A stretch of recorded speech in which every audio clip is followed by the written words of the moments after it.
Mistakes in practice. There are several poor ways of practice which you should understand. Usually when you practice Zazen, you become very idealistic and you set up an ideal or goal which you strive to attain and fulfill. But as I have often said, this is absurd. When you are idealistic, you have some gaining idea within yourself. By the time you attain your ideal or goal, your gaining idea will create another ideal. So as long as your practice is based on a gaining idea, and you practice Zazen in an idealistic way, you will have no time actually to attain your ideal. Moreover, you will be sacrificing the meat of your practice. Because your attainment is always ahead, you will always be sacrificing yourself now for some ideal in the future. You end up with nothing. This is absurd. It is not adequate practice at all. But even worse than this idealistic attitude is to practice Zazen in competition with someone else. This is a poor, shabby kind of practice. Our Soto way puts an emphasis on shikantaza, or just sitting. Actually, we do not have any particular name for our practice. When we practice Zazen, we just practice it. And whether we find joy in our practice or not, we just do it. Even though we are sleepy and we are tired of practicing Zazen, of repeating the same thing day after day, even so, we continue our practice. Whether or not someone encourages our practice, we just do it. Even when you practice Zazen alone, without a teacher, I think you will find some way to tell whether your practice is adequate or not. When you are tired of sitting, or when you are disgusted with your practice, you should recognize this as a warning signal. You become discouraged with your practice when your practice has been idealistic. You have some gaining idea in your practice, and it is not pure enough. It is when your practice is rather greedy that you become discouraged with it. So you should be grateful that you have a sign or warning signal to show you the weak point in your practice. At that time, forgetting all about your mistake and renewing your way, you can resume your original practice. This is a very important point. So as long as you continue your practice, you are quite safe. But as it is very difficult to continue, you must find some way to encourage yourself. As it is hard to encourage yourself without becoming involved in some poor kind of practice, to continue our pure practice by yourself may be rather difficult. This is why we have a teacher. With your teacher you will correct your practice. Of course, you will have a very hard time with him, but even so, you will always be safe from wrong practice. Most Zen Buddhist priests have had a difficult time with their masters. When they talk about the difficulties, you may think that without this kind of hardship you cannot practice Zazen, but this is not true. Whether you have difficulties in your practice or not, as long as you continue it, you have pure practice in its true sense. Even when you are not aware of it, you have it. So Dogen Zenji said, "Do not think you will necessarily be aware of your own enlightenment. Whether or not you are aware of it, you have your own true enlightenment within your practice." Another mistake will be to practice for the sake of the joy you find in it. Actually, when your practice is involved in a feeling of joy, it is not in very good shape either. Of course, this is not poor practice, but compared to the true practice, it is not so good. In Hinayana Buddhism, practice is classified in 4 ways. The best way is just to do it without having any joy in it, not even spiritual joy. This way is just to do it, forgetting your physical and mental feeling, forgetting all about yourself in your practice. This is the 4th stage, or the highest stage. The next highest stage is to have just physical joy in your practice. At this stage, you find some pleasure in practice, and you will practice because of the pleasure you find in it. In the 2nd stage, you have both mental and physical joy, or good feeling. These 2 middle stages are stages in which you practice Zazen because you feel good in your practice. The first stage is when you have no thinking and no curiosity in your practice. These 4 stages also apply to our Mahayana practice, and the highest is just to practice it. If you find some difficulty in your practice, That is the warning that you have some wrong idea, so you have to be careful. But do not give up your practice. Continue it knowing your weakness. Here there is no gaining idea. Here there is no fixed idea of attainment. You do not say, this is enlightenment, or that is not right practice. Even in wrong practice, when you realize it and continue, there is right practice. Our practice cannot be perfect, but without being discouraged by this, we should continue it. This is the secret of practice. And if you want to find some encouragement in your discouragement, getting tired of practice is itself the encouragement. You encourage yourself when you get tired of it. When you do not want to do it, that is the warning signal. It is like having a toothache when your teeth are not so good. When you feel some pain in your teeth, you go to a dentist. That is our way. The cause of conflict is some fixed idea or one-sided idea. When everyone knows the value of pure practice, we will have little conflict in our world. This is the secret of our practice and Dogen Zenji's way. Dogen repeats this point in his book, Shobogenzo, a treasury of the true Dharma. If you understand the cause of conflict as some fixed or one-sided idea, you can find meaning in various practices without being caught by any of them.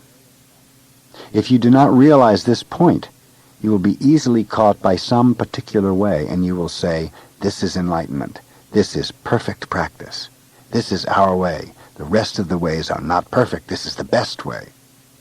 This is a big mistake. There is no particular way in true practice. You should find your own way, and you should know what kind of practice you have right now. Knowing both the advantages and disadvantages of some special practice, you can practice that special way without danger.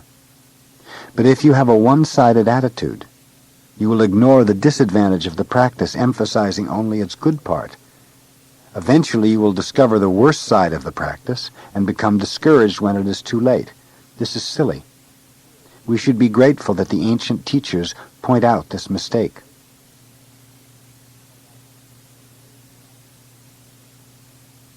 Limiting your activity.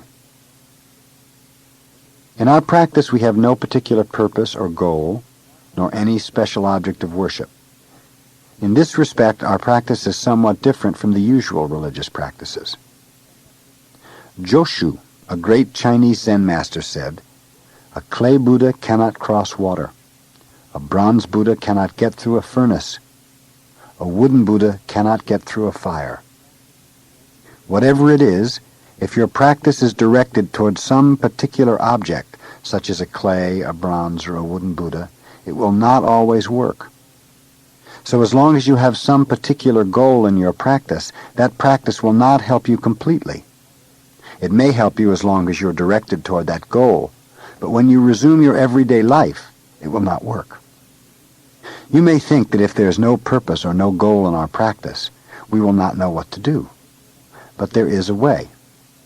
The way to practice without having any goal is to limit your activity, or to be concentrated on what you are doing in this moment. Instead of having some particular object in mind, you should limit your activity. When your mind is wandering about elsewhere, you have no chance to express yourself. But if you limit your activity to what you can do just now, in this moment, then you can express fully your true nature, which is the universal Buddha nature. This is our way. When we practice Zazen, we limit our activity to the smallest extent.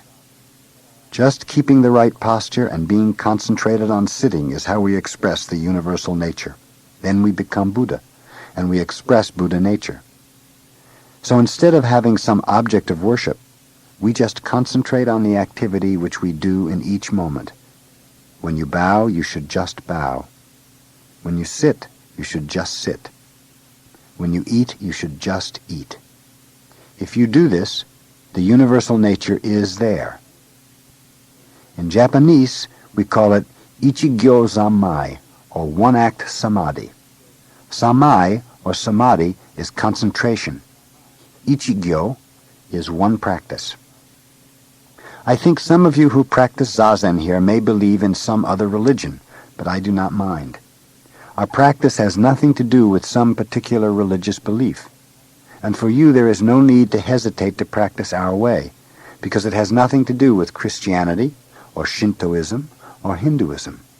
Our practice is for everyone. Usually when someone believes in a particular religion, his attitude becomes more and more a sharp angle, pointing away from himself. But our way is not like this. In our way, the point of the sharp angle is always toward ourselves, not away from ourselves. So there is no need to worry about the difference between Buddhism and the religion you may believe in.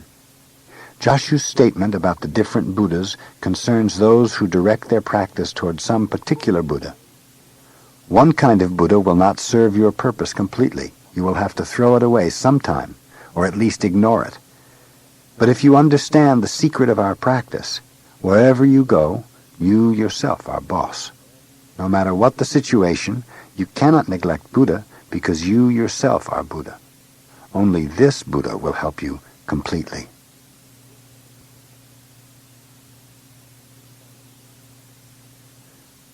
Study yourself. The purpose of studying Buddhism is not to study Buddhism, but to study ourselves. It is impossible to study ourselves without some teaching. If you want to know what water is, you need science, and the scientist needs a laboratory. In the laboratory there are various ways in which to study what water is. Thus it is possible to know what kind of elements water has, the various forms it takes, and its nature. But it is impossible thereby to know water in itself. It is the same thing with us. We need some teaching, but just by studying the teaching alone, it is impossible to know what I in myself am. Through the teaching we may understand our human nature, but the teaching is not we ourselves. It is some explanation of ourselves. So if you are attached to the teaching or to the teacher, that is a big mistake. The moment you meet a teacher, you should leave the teacher, and you should be independent. You need a teacher so that you can become independent. If you are not attached to him, the teacher will show you the way to yourself. You have a teacher for yourself, not for the teacher. Rinzai, an early Chinese Zen master, analyzed how to teach his disciples in 4 ways. Sometimes he talked about the disciple himself. Sometimes he talked about the teaching itself. Sometimes he gave an interpretation of the disciple or the teaching. And finally, sometimes he did not give any instruction at all to his disciples. He knew that even without being given any instruction, a student is a student. Strictly speaking, there is no need to teach the student, because the student himself is Buddha, even though he may not be aware of it. And even though he is aware of his true nature, if he is attached to this awareness, that is already wrong. When he is not aware of it, he has everything. But when he becomes aware of it, he thinks that what he is aware of is himself, which is a big mistake. When you do not hear anything from the teacher, but just sit, this is called teaching without teaching. But sometimes this is not sufficient. So we listen to lectures and have discussions. But we should remember that the purpose of practice in a particular place is to study ourselves. To be independent, we study. Like the scientist, we have to have some means by which to study. We need a teacher because it is impossible to study ourselves by ourselves. But you should not make a mistake. You should not take what you have learned with a teacher for you yourself. The study you make with your teacher is a part of your everyday life, a part of your incessant activity. In this sense, there is no difference between the practice and the activity you have in everyday life. So to find the meaning of your life in the Zendo is to find the meaning of your everyday activity. To be aware of the meaning of your life, you practice Zazen. When I was at a Heiji monastery in Japan, everyone was just doing what he should do. That is all. It is the same as waking up in the morning. We have to get up. At a Heiji monastery, when we had to sit, we sat. When we had to bow to Buddha, we bowed to Buddha. That is all. And when we were practicing, we did not feel anything special. We did not even feel that we were leading a monastic life. For us, the monastic life was the usual life, and people who came from the city were unusual people. When we saw them, we felt, oh, some unusual people have come. But once I had left Eheji and been away for some time, coming back was different. I heard the various sounds of practice, the bells and the monks reciting the sutra, and I had a deep feeling. There were tears flowing out of my eyes, nose, and mouth. It is the people who are outside of the monastery who feel its atmosphere. Those who are practicing actually do not feel anything. I think this is true for everything. When we hear the sound of the pine trees on a windy day, perhaps the wind is just blowing, and the pine tree is just standing in the wind. That is all that they are doing. But the people who listen to the wind in the tree will write a poem, or will feel something unusual. That is, I think, the way everything is. So to feel something about Buddhism is not the main point. Whether that feeling is good or bad is out of the question. We do not mind whatever it is. Buddhism is not good or bad. We are doing what we should do. That is Buddhism. Of course, some encouragement is necessary, but that encouragement is just encouragement. It is not the true purpose of practice. It is just medicine. When we become discouraged, we want some medicine. When we're in good spirits, we don't need any medicine. You should not mistake medicine for food. Sometimes medicine is necessary, but it should not become our food. So of Rinzai's 4 ways of practice, the perfect one is not to give a student any interpretation of himself, nor to give him any encouragement. If we think of ourselves as our bodies, the teaching then may be our clothing. Sometimes we talk about our clothing. Sometimes we talk about our body. But neither body nor clothing is actually we ourselves. We ourselves are the big activity. We are just expressing the smallest particle of the big activity, that is all. So it is all right to talk about ourselves, but actually there is no need to do so. Before we open our mouths, we are already expressing the big existence, including ourselves. So the purpose of talking about ourselves is to correct the misunderstanding we have when we are attached to any particular temporal, form, or color of the big activity. It is necessary to talk about what our body is and what our activity is so that we may not make any mistake about them. So to talk about ourselves is actually to forget about ourselves. Dogen Zenji said, to study Buddhism is to study ourselves. To study ourselves is to forget ourselves. When you become attached to a temporal expression of your true nature, it is necessary to talk about Buddhism, or else you will think the temporal expression is it. But this particular expression of it is not it, and yet at the same time it is it. For a while this is it. For the smallest particle of time, this is it. But it is not always so. The very next instant, it is not so. And thus, this is not it. So that you will realize this fact, it's necessary to study Buddhism. But the purpose of studying Buddhism is to study ourselves and to forget ourselves. When we forget ourselves, we actually are the true activity of the big existence, or reality itself. When we realize this fact, there's no problem whatsoever in this world, and we can enjoy our life without feeling any difficulties. The purpose of our practice is to be aware of this fact.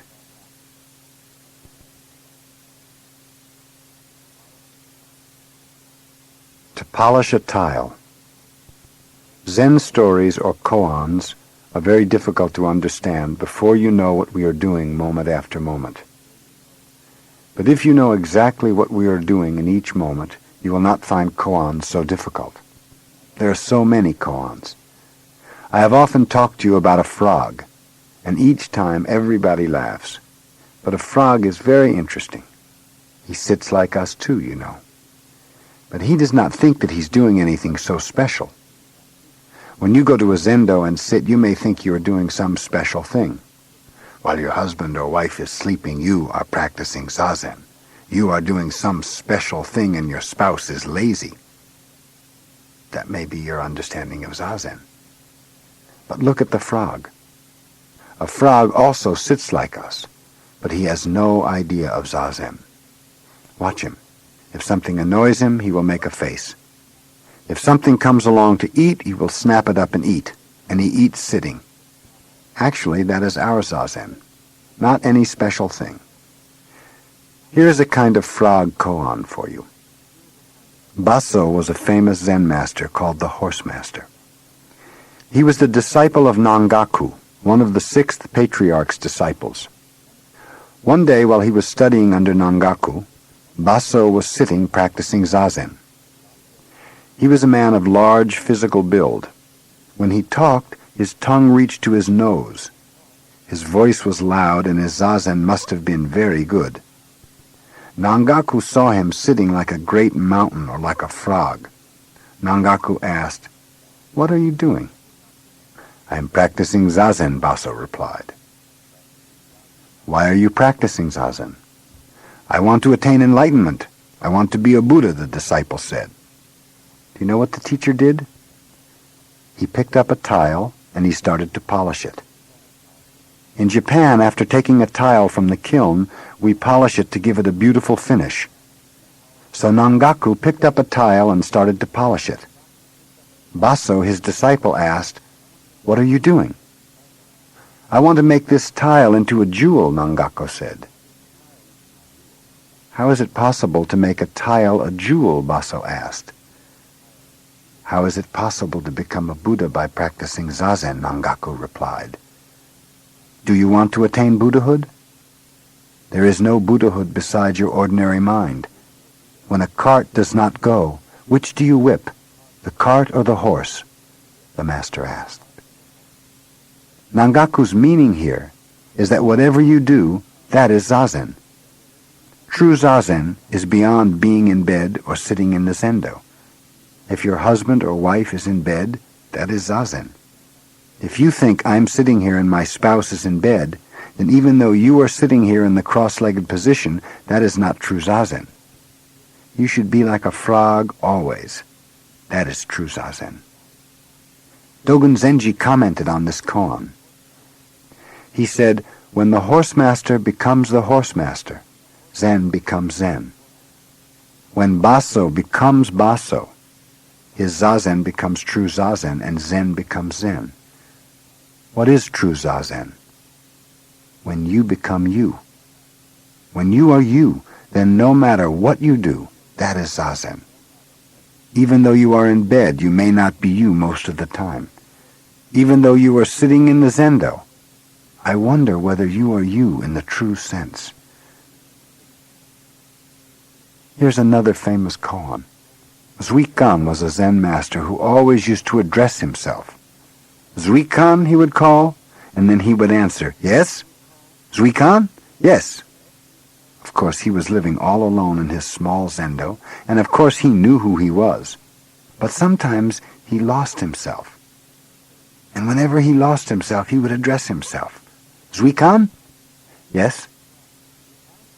If we are like a frog, we are always ourselves. But even a frog sometimes loses himself and he makes a sour face. And if something comes along, he will snap at it and eat it. So I think a frog is always addressing himself. I think you should do that also. Even in Zazen, you will lose yourself. When you become sleepy or when your mind starts to wander about, you lose yourself. When your legs become painful, "Why are my legs so painful?" you lose yourself. Because you lose yourself, your problem will be a problem for you. If you do not lose yourself, then even though you have difficulty, there is actually no problem whatsoever. You just sit in the midst of the problem. When you are a part of the problem, or when the problem is a part of you, there is no problem, because you are the problem itself. The problem is you yourself. If this is so, there's no problem. When your life is always a part of your surroundings, in other words, when you are called back to yourself in the present moment, then there is no problem. When you start to wander about in some delusion, which is something apart from you yourself, then your surroundings are not real anymore, and your mind is not real anymore. If you yourself are deluded, then your surroundings are also a misty, foggy delusion. Once you are in the midst of delusion, there is no end to delusion. You will be involved in deluded ideas one after another. Most people live in delusion, involved in their problem, trying to solve their problem. But just to live is actually to live in problems. And to solve the problem is to be a part of it, to be one with it. So which do you hit, the cart or the horse? Which do you hit, yourself or your problems? If you start questioning which you should hit, that means you have already started to wander about. But when you actually hit the horse, the cart will go. In truth, the cart and the horse are not different. When you are you, there is no problem of whether you should hit the cart or the horse. When you are you, Zazen becomes true Zazen. So when you practice Zazen, your problem will practice Zazen. And everything else will practice Zazen too, even though your spouse is in bed.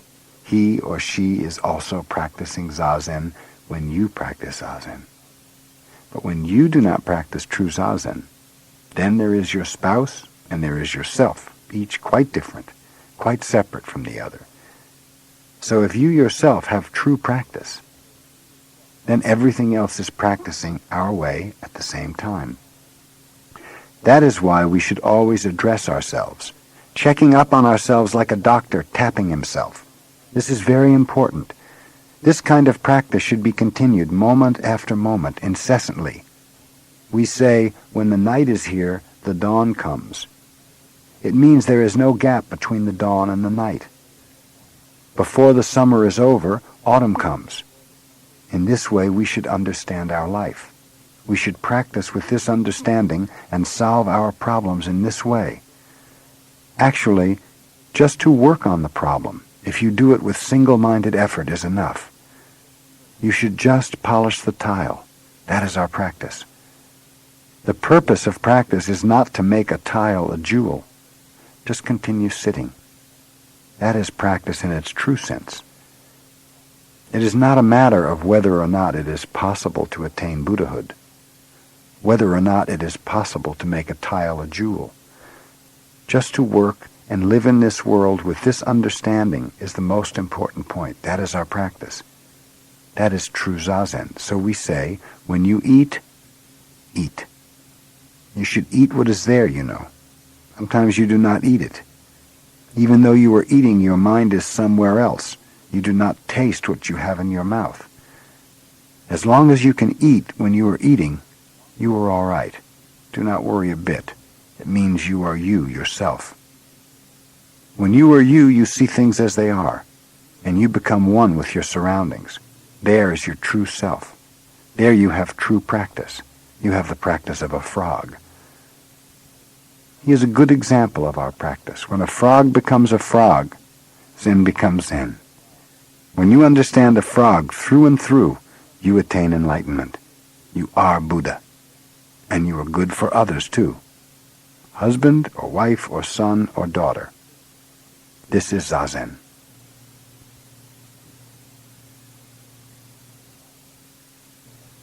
Nirvana, the waterfall. If you go to Japan and visit a Haiji monastery, just before you enter you will see a small bridge called Hanshaku-kyo, which means half-dipper bridge.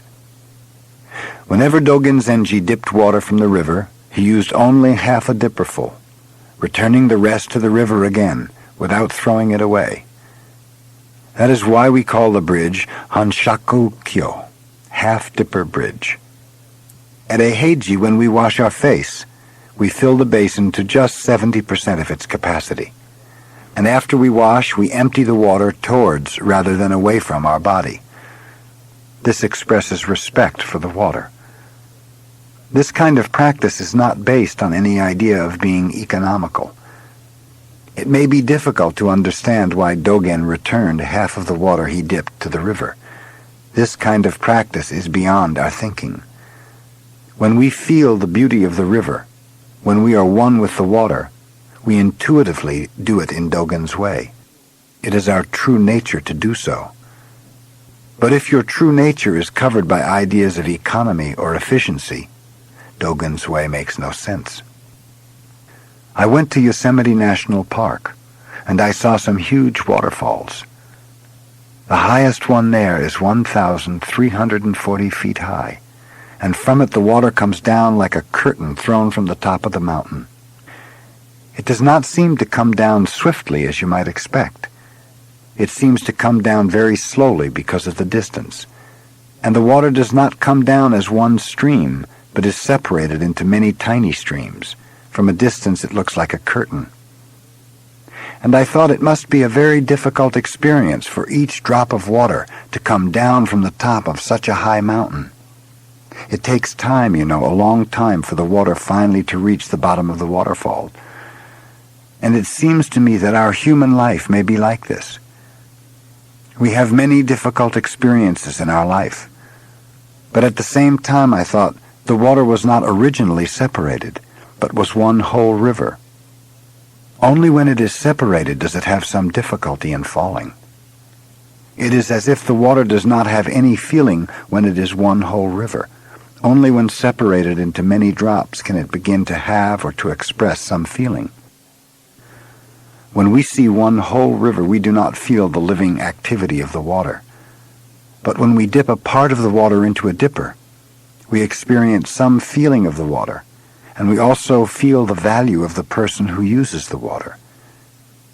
Feeling ourselves and the water in this way, we cannot use it in just a material way. It is a living thing. Before we were born, we had no feeling. We were one with the universe. This is called mind only, or essence of mind, or big mind. After we are separated by birth from this oneness, as the water falling from the waterfall is separated by the wind and rocks, then we have feeling. You have difficulty because you have feeling. You attach to the feeling you have without knowing just how this kind of feeling is created. When you do not realize that you are one with the river, or one with the universe, you have fear. Whether it is separated into drops or not, water is water. Our life and death are the same thing. When we realize this fact, we have no fear of death anymore, and we have no actual difficulty in our life. When the water returns to its original oneness with the river, it no longer has any individual feeling to it. It resumes its own nature and finds composure. How very glad the water must be to come back to the original river. If this is so, what feeling will we have when we die? I think we are like the water in the dipper. We will have composure then, perfect composure.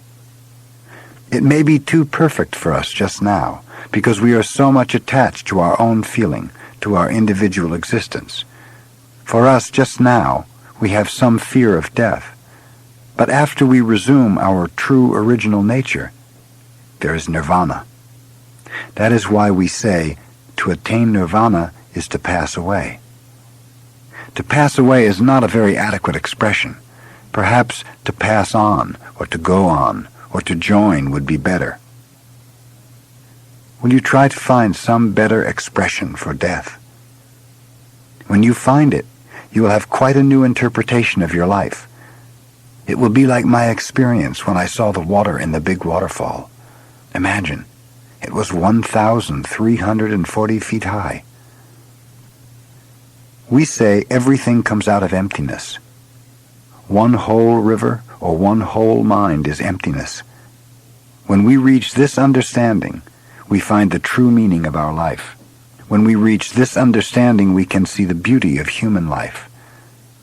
Before we realize this fact, everything that we see is just delusion. Sometimes we overestimate the beauty. Sometimes we underestimate or ignore the beauty because our small mind is not in accord with reality. To talk about it in this way is quite easy, but to have the actual feeling is not so easy. But by your practice of Zazen, you can cultivate this feeling. When you can sit with your whole body and mind, and with the oneness of your mind and body under the control of the universal mind, you can easily attain this kind of right understanding. Your everyday life will be renewed without being attached to an old, erroneous interpretation of life. When you realize this fact, you will discover how meaningless your old interpretation was and how much useless effort you had been making. You will find the true meaning of life, and even though you have difficulty falling upright from the top of the waterfall to the bottom of the mountain, you will enjoy your life.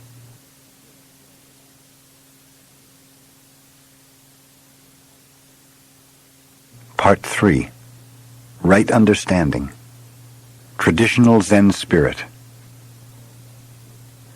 The most important things in our practice are our physical posture and our way of breathing. We are not so concerned about a deep understanding of Buddhism. As a philosophy, Buddhism is a very deep, wide, and firm system of thought.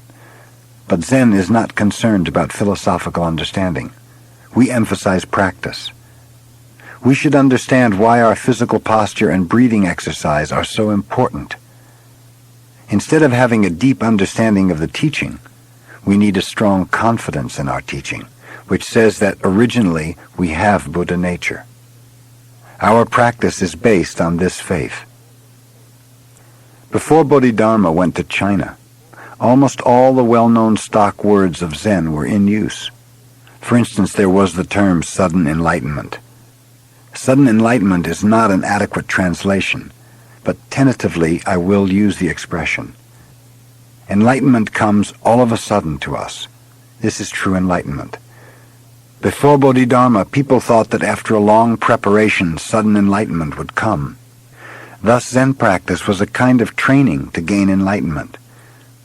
Actually, many people today are practicing Zazen with this idea. But this is not the traditional understanding of Zen. The understanding passed down from Buddha to our time is that when you start Zazen, there is enlightenment, even without any preparation. Whether you practice Zazen or not, you have Buddha nature. Because you have it, there is enlightenment in your practice. The points we emphasize are not the stage we attain, but the strong confidence we have in our original nature and the sincerity of our practice. We should practice Zen with the same sincerity as Buddha. If originally we have Buddha nature, the reason we practice Zazen is that we must behave like Buddha. To transmit our way is to transmit our spirit from Buddha. So we have to harmonize our spirit, our physical posture, and our activity with the traditional way. You may attain some particular stage, of course, but the spirit of your practice should not be based on an egoistic idea. According to the traditional Buddhist understanding, our human nature is without ego. When we have no idea of ego, we have Buddha's view of life. Our egoistic ideas are delusion, covering our Buddha nature. We are always creating and following them, and in repeating this process over and over again, our life becomes completely occupied by ego-centered ideas. This is called karmic life, or karma. The Buddhist life should not be karmic life. The purpose of our practice is to cut off the karmic spinning mind. If you are trying to attain enlightenment, that is a part of karma. You are creating and being driven by karma, and you are wasting your time on your black cushion. According to Bodhidharma's understanding, practice based on any gaining idea is just a repetition of your karma. Forgetting this point, many later Zen masters have emphasized some stage to be attained by practice. More important than any stage which you will attain is your sincerity, your right effort. Right effort must be based on a true understanding of our traditional practice. When you understand this point, you will understand how important it is to keep your posture right. When you do not understand this point, the posture and the way of breathing are just a means to attain enlightenment. If this is your attitude, it would be much better to take some drugs instead of sitting in the cross-legged position. If our practice is only a means to attain enlightenment, there is actually no way to attain it.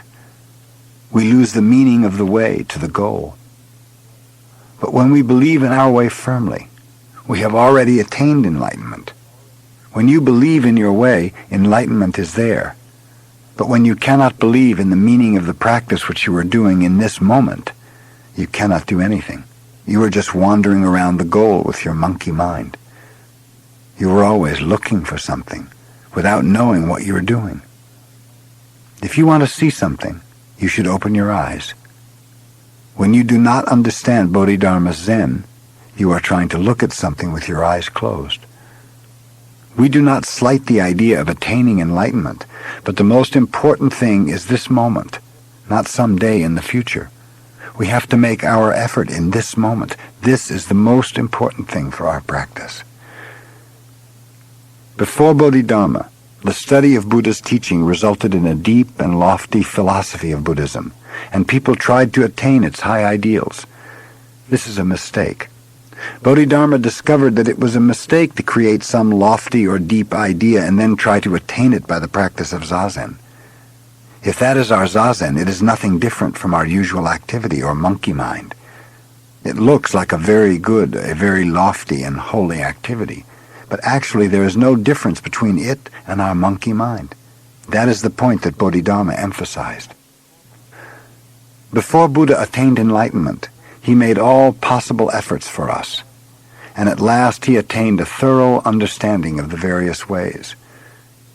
You may think Buddha attained some stage where he was free from karmic life, but it is not so. Many stories were told by Buddha about his experiences after he attained enlightenment. He was not at all different from us. When his country was at war with a powerful neighbor, he told his disciples of his own karma, of how he suffered when he saw that his country was going to be conquered by the neighboring king. If he had been someone who had attained an enlightenment in which there was no karma, there would have been no reason for him to suffer so. And even after he attained enlightenment, he continued the same effort we are making. But his view of life was not shaky. His view of life was stable, and he watched everyone's life, including his own life. He watched himself and he watched others with the same eyes that he watched stones or plants or anything else. He had a very scientific understanding. That was his way of life after he attained enlightenment. When we have the traditional spirit to follow the truth as it goes, and to practice our way without any egoistic idea, then we will attain enlightenment in its true sense. And when we understand this point, we will make our best effort in each moment. That is true understanding of Buddhism. So our understanding of Buddhism is not just an intellectual understanding. Our understanding at the same time is its own expression, is the practice itself. Not by reading or contemplation of philosophy, but only through practice. Actual practice can we understand what Buddhism is. Constantly we should practice zazen, with strong confidence in our true nature, breaking the chain of karmic activity and finding our place in the world of actual practice.